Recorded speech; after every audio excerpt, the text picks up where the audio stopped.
The Department of Nationality, Passports, and Immigration is planning to extend the period of validity of passports from 5 to 10 years to reduce printing and refurbishment costs.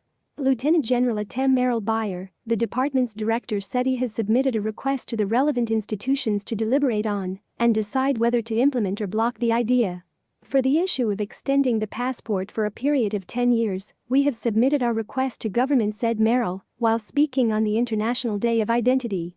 General Merrill said it costs the government $19 to print a single passport booklet, which is in turn issued to the public at only $6. According to him, the government is losing $13 for every printed passport, and therefore they have weighed on increasing the validity period of passports. We used to buy the passport by $19 and sell it out by $6. That is great loss, he said to reporters.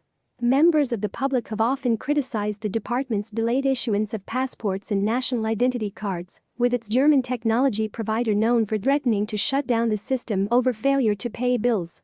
In 2017, the Department of Passports and Immigration said it had stopped giving out passports due to technical problems. Former Deputy Finance Minister Ambros Thayek said at the time that the passport and national identification server had been blocked by its host, Germany's Mühlbauer, after the government failed to pay an annual software license fee of around $500,000. Last month, City Review newspaper wrote an intriguing article titled "Passports Headache: Why You Need to Be Sick to Get a Passport in Sudan."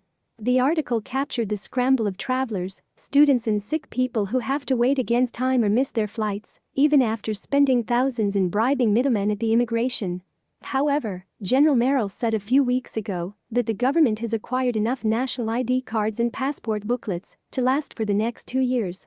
The immigration official also said the department must cease issuing of diplomatic, official and special passports free of charge. The other problem we have here is the diplomatic, official and special passports.